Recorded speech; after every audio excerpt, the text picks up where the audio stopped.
Hi and welcome. Today we are going to talk about the way we have to write an finite state machine FSM in System Verilog.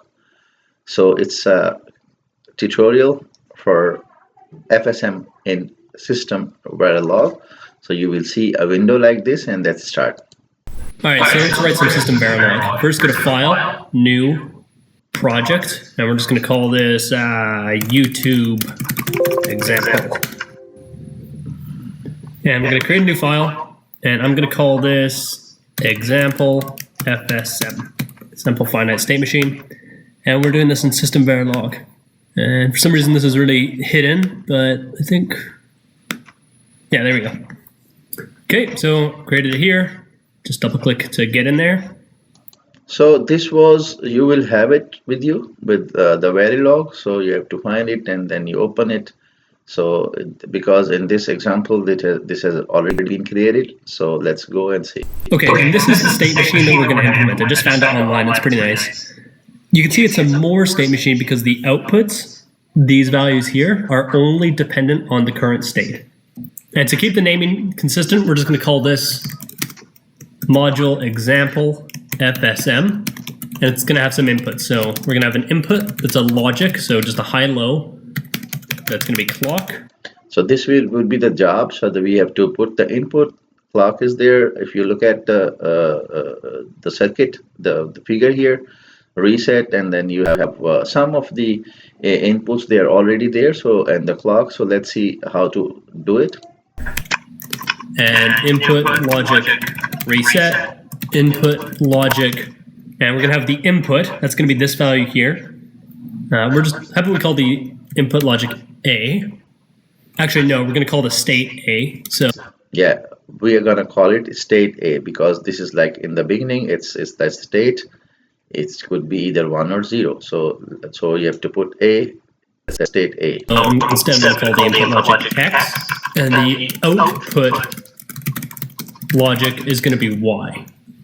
So usually we use these variables X and Y. Y is your output and X is your input. So in the beginning, you did the reset thing. You put the input state for the A, and then your variables or your inputs would be X and your output would be Y. And like I just said, I'm going to call the state A. So that means that we're going to create a type definitions for each of the states. So instead of numbering them, this is state 0, 0, this is state 0, 1, this is state 1, 0, so on and so forth. We're just going to create a type definition. And it's going to be logic. And because there's only 5 states, we only need 3 bits. And so we're going to give these states values. So he said there's going to be 5 states. We're going to need 3 bits. So let's see why, and you will see why he said so for the logic. So you probably have the idea.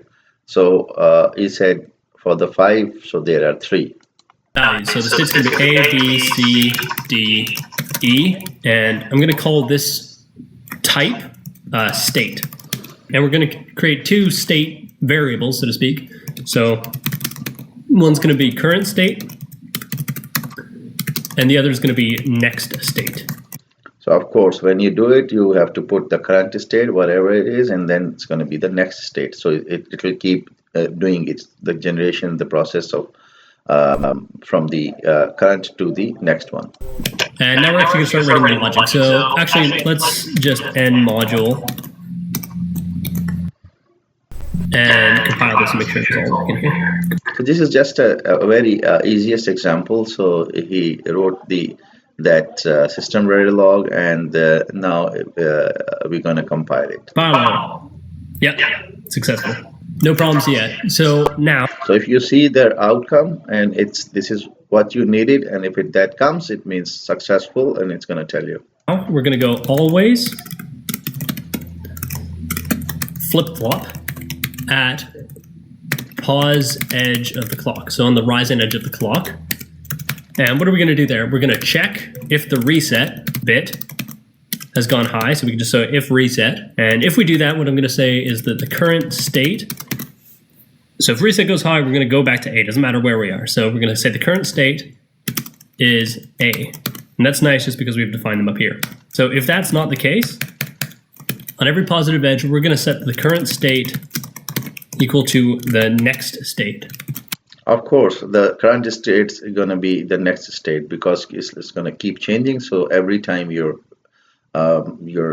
fixed state is going to be the next one. So that's our synchronous operations. So we have a synchronous reset and we have a synchronous, jump around.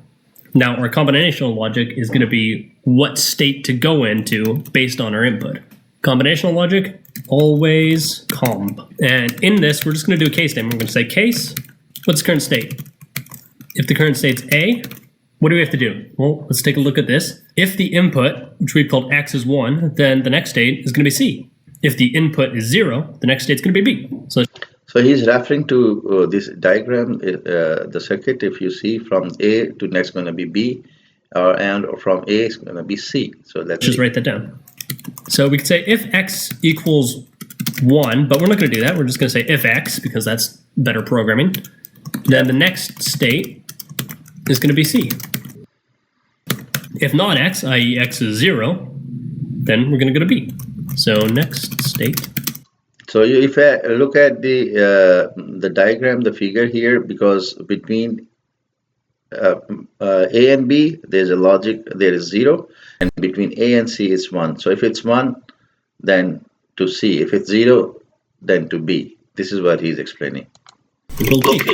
Now, I'm just going to copy this because we're basically just going to do the exact same thing for every other state. So let's go. Now we're in B. What happens at B? If we get a 1, we go to D. So if X is 1, we go to D. If X isn't 1. Now you tell me, if from A, if it was 0, it went to B, and from B, if it's 0, where it should go? If it's 1, where it should go? So if it is on the B, if it's 1, it's going to go to D, and if it's 0, now you tell me where it will go to. If it's 0, then we just stay in B. Stay in B all day long. Let's do C now. What happens if it's a 1? Well, we stay in C. It's right in itself. If it's not, then it goes to E. So if it's 0, stay there in B, and if it's 1, go to D, and if it's 1 again after the D, then go to C. So you see, it's kind of a loop now. We started from A. If A was 0, it went to B. If from B, if it is 1, it will go to D. If it's not 1, from B to wherever it is supposed to go. If it's 1, then it's go to D. If it's 0, it's not going. So from the D, if it is 1, it will come to C. So now it's like a loop. So it started from where and ended up where? Now D, and we can just end our switch there. But just to be cautious, throw in a default at the end. If it's not A, it's not B, not C, not D, not E, then let's just send it to A. So okay, so this is here. If it is not A, B, C, D, E, if it's not anything, so where it has been sent back to the first one, to the A. Okay, so there's that. Now let's compile all again. Successful. Since you did the coding right, it's successful. Just in case if you did something wrong, it's not gonna go, it won't be successful for this particular case. And let's keep this going. Now, like I said, this is a more state machine, so the output is just dependent on the state. What's the output? The output's this here, so 0, 0, 0, 1, 1. So we could do something like, output 0 if we're now in A, or output 0 if we're in B, or output 0 if we're in C, or output 1 but if we're in D, or output E if we're in 1, or something crazy like that. But, I mean, the most efficient method would just be going, hey, yeah, set Y equal to if the current state equals D. So Y equals to, if it's the current state is D. Before we selected current state, what? A. So let's see, let's go. Then we set it to 1, or, so this is a simple form, or the current state equals E, set it to 1. What we're doing here is we're making an assignment. So this is, you can visualize this is a wire, right? And this is just the input to the wire. We got an AND gate and an AND gate connected to an OR gate. So you all are familiar with AND gate and OR gate, exclusive OR, and NOR gates. So this is all about the logics, what you studied. Try to visualize it in hardware and you'll save yourself hassle later on. Okay, and that's it for this video, but in the next video, we're gonna... So let's move on to in the next video. So this was quite simple thing. And if all you have to see this diagram, this electronic circuit, so we started from A, went to B if it's 0, and from B if it's 1 it goes to D. If it's not 1 from B it's 0, it's not going to go anywhere. Just in case, if from A if it is 1 it'll go to C. So if it is 0 it will go to E. But if it's going to B with a 0 from A, and then if it's 1 it goes to D.